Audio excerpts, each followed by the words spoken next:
नमस्कार दोस्तों, स्वागत है आप सभी का एक बार फिर से। दोस्तों, पितृपक्ष से पहले पितरों को खुश करने के लिए भाद्रपद अमावस्या का विशेष महत्व माना जाता है। भाद्रपद माह की अमावस्या को भादो अमावस्या, भाद्रपद अमावस्या या कुशग्रहणी अमावस्या कहते हैं। इस दिन पवित्र नदी में स्नान कर अपनी क्षमता के अनुसार पितरों के निमित्त दान करना चाहिए। ऐसा करने से पितर अति शीघ्र ही प्रसन्न हो जाते हैं। दोस्तों, इस बार भाद्रपद अमावस्या तिथि 14 सितंबर की सुबह 4:48 पर शुरू होगी और 15 सितंबर की सुबह 7:09 तक रहेगी। उदय तिथि के आधार पर भाद्रपद अमावस्या दोनों ही दिन रहेगी, लेकिन इस बार भाद्रपद अमावस्या का स्नान दान और पितरों का तर्पण व्रत इत्यादि 14 सितंबर दिन गुरुवार को करना ही शुभ रहेगा। इस दिन साथ योग और पूर्व फाल्गुनी नक्षत्र रहेगा। ऐसे अद्भुत संयोगों में भाद्रपद अमावस्या पूरे 200 वर्षों बाद आ रही है। भाद्रपद अमावस्या के दिन स्नान के बाद पितरों के लिए दान करना चाहिए। अपनी सामर्थ्यानुसार कपड़े और अन्न का दान आप कर सकते हैं। इस दिन पितरों के लिए वस्त्र का दान करना अच्छा माना जाता है। भाद्रपद अमावस्या भगवान श्री हरि विष्णु मां लक्ष्मी को समर्पित होती है। इस दिन भगवान लक्ष्मी नारायण का पूजन करने से समस्त कष्ट दूर हो जाते हैं। दोस्तों, अमावस्या तिथि भगवान लक्ष्मी नारायण के साथ ही पितरों को समर्पित होती है। इस दिन स्नान दान श्राद्ध तर्पण करने का विधान है। इस दिन पितरों के निमित्त श्राद्ध तर्पण करने से पितृदोष से मुक्ति मिलती है। अमावस्या पर नकारात्मक ऊर्जा बहुत अधिक बढ़ जाती है, जो जीवन पर दुष्प्रभाव डालती है। नकारात्मक ऊर्जा से बचने के लिए इस दिन उपाय करना बहुत ही खास माना जाता है। अमावस्या के दिन किए गए उपाय अन्य दिनों की अपेक्षा कई गुना अधिक पुण्य फलदायी होते हैं और जल्द ही सफल हो जाते हैं। दोस्तों, आज की इस वीडियो में हम आपको अमावस्या के इस शुभ संयोग पर करने वाला एक बहुत ही आसान और असरकारक उपाय बताने जा रहे हैं।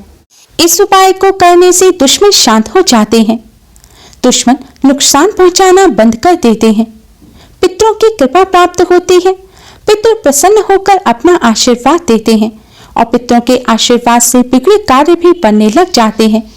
कार्यों में आ रही रुकावट दूर होती है और घर में सुख समृद्धि आती है। साथ ही शनिदेव की कृपा प्राप्त होती है। शनिदेव से संबंधित दोषों से राहत मिलती है और सारे काम बनते चले जाते हैं। दोस्तों, वीडियो में आगे बढ़ने से पहले वीडियो को लाइक कर अपने फ्रेंड्स के साथ शेयर जरूर करें। अगर आपने हमारे चैनल को अभी तक सब्सक्राइब नहीं किया है तो यूजफुल वीडियोस के लिए चैनल को सब्सक्राइब कर बेल आइकन को भी जरूर दबाएं। दोस्तों, उपाय करने के लिए सबसे पहले स्नान कर स्वच्छ वस्त्र धारण करें। अब आप अपने मंदिर के सामने आसन बिछाकर बैठ जाएं। भगवान जी के सामने एक दिया जलाएं और एक सुगंधित धूपबत्ती जलाएं। इसके पश्चात आप भगवान श्री गणेश को, भगवान लक्ष्मी नारायण को तिलक करें। आप कुमकुम या हल्दी से तिलक कर सकते हैं। तिलक करने के पश्चात अब आप भगवान जी को किसी फल मिष्ठान का भोग लगाएं। फल मिष्ठान ना हो तो शक्कर का भोग लगाएं। अब एक कटोरी में थोड़े से काले तिल लें और इस तिल की कटोरी को आप अपने मंदिर में रख दें। अब भगवान विष्णु जी के द्वादश मंत्र ओम नमो भगवते वासुदेवाय का जाप करें। दोस्तों, अगर आपके पास तुलसी की माला हो तो इस मंत्र का आप तुलसी की माला पर जाप करें। इस मंत्र का आपको 108 बार जाप करना है। शास्त्रों के अनुसार अमावस्या तिथि भगवान लक्ष्मी नारायण, पितृदेव और शनिदेव को समर्पित होती है। शास्त्रों में पितरों के देवता भगवान विष्णु मां लक्ष्मी जी ही कहे गए हैं।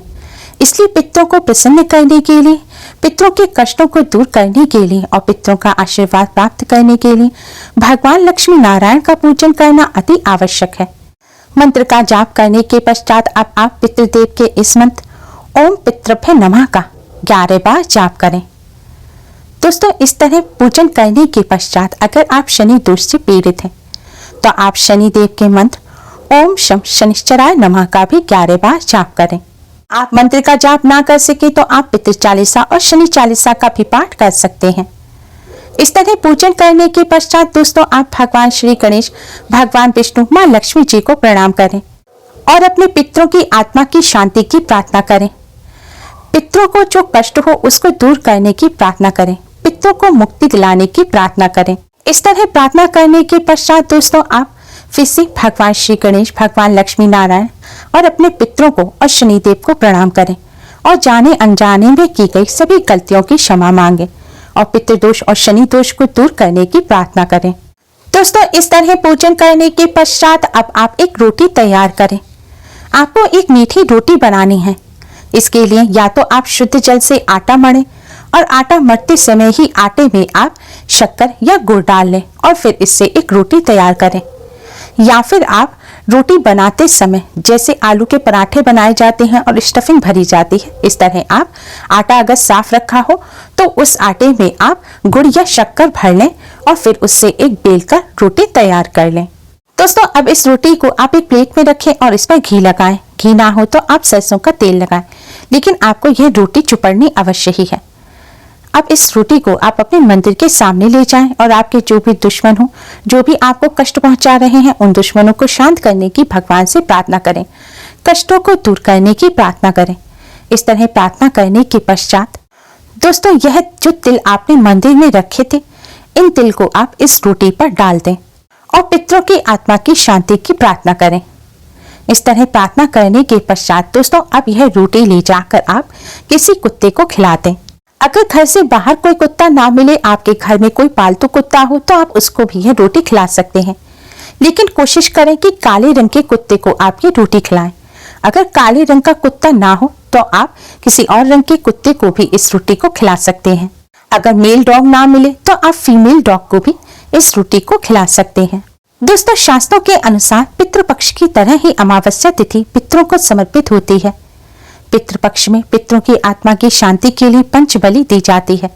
पंचबलि में से एक बलि होती है स्वान बलि, जिसमें पितरों की आत्मा की शांति के लिए, पितरों की मुक्ति के लिए और पितृदोष से मुक्ति पाने के लिए स्वान को भोजन कराया जाता है। इसीलिए दोस्तों, पितृपक्ष की तरह ही अमावस्या पर भी स्वान को भोजन अवश्य ही कराना चाहिए। ऐसा करने से पितृ तृप्त होते हैं, पितरों की आत्मा को शांति मिलती है। पितृ प्रसन्न होकर अपने परिजनों को अपना आशीर्वाद प्रदान करते हैं। पितरों के आशीर्वाद से कार्यों में आ रही रुकावट दूर होती है और बिगड़े कार्य भी बनने लग जाते हैं। पितरों की आत्मा की शांति के लिए और पितृदोष से मुक्ति पाने के लिए अमावस्या पर कुत्ते को मीठी रोटी अवश्य ही खिलाएं। ऐसा करने से पितरों की कृपा से दुर्भाग्य सौभाग्य में परिवर्तित हो जाता है और किस्मत चमक जाती है। दोस्तों, अमावस्या तिथि पितरों के साथ ही शनिदेव को समर्पित होती है। शास्त्रों के अनुसार कुत्ते को शनि और केतु का प्रतीक माना जाता है। जिनकी कुंडली में ये दोनों ग्रह प्रभावित होते हैं, उन्हें ग्रह शांति के लिए अमावस्या पर कुत्ते को इस तरह रोटी अवश्य ही खिलानी चाहिए। ऐसा करने से शनि और केतु के अशुभ प्रभाव दूर होते हैं, शनिदेव की कृपा प्राप्त होती है और कार्यों में आ रही रुकावट दूर होती है, सारे काम बनते चले जाते हैं। दोस्तों, कुत्ते को रोटी खिलाने का एक अन्य फायदा यह भी है कि अमावस्या पर जो इस विधि से कुत्ते को रोटी खिलाता है, उसे कर्ज से मुक्ति मिल जाती है। शास्त्रों में बताया गया पितृदेव और शनिदेव की कृपा प्राप्त करने का ये बहुत ही असरकारक उपाय है।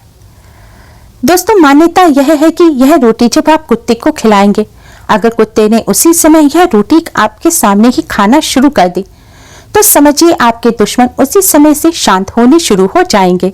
अमावस्या पर इस तरह कुत्ते को भोजन कराने से कष्टों से छुटकारा मिलता है, कार्यों में आ रही बाधा दूर होती है और जीवन में खुशियां आती हैं। दुर्भाग्य भी सौभाग्य में बदल जाता है, किस्मत साथ देने लग जाती है। दोस्तों, उपाय करते समय आपको कुछ बातों का विशेष ध्यान रखना है। आपको इस रोटी के ऊपर काले तिल ही डालने हैं, क्योंकि काले तिल पितरों को और शनिदेव दोनों को ही अति प्रिय हैं। पितरों के निमित्त जो चीज निकाली जाती है, अगर उसमें काले तिल ना डाले जाएं तो वह भूत प्रेत को जाती है, और अगर उसमें आप काले तिल डालेंगे तो वह आपके पितरों को लगेगी, यानी कि आपके पितृ तक पहुंचेगी। दोस्तों, वैसे तो इस उपाय को आप अमावस्या पर किसी भी समय कर सकते हैं, लेकिन हो सके तो संध्या काल के बाद रात्रि के समय आप किसी समय इस उपाय को करें। रोटी बनाते समय आपको इस बात का ध्यान रखना है कि अगर आपने अपने घर की रोटी अभी तक नहीं बनाई और उससे पहले पूजन किया है, तो पहली रोटी आप स्वान के लिए ना बनाएं।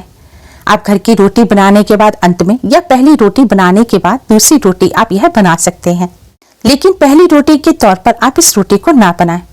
और रोटी बनाते समय इस बात का ध्यान रखें कि यह रोटी अन्य रोटियों से मोटी होनी चाहिए, यानी कि नॉर्मली आप घर में जिस साइज की रोटी बनाते हैं उससे थोड़े बड़े साइज की आपको यह रोटी बनानी है। दोस्तों अमावस्या पर इस उपाय को कर इससे लाभ अवश्य ही प्राप्त करें।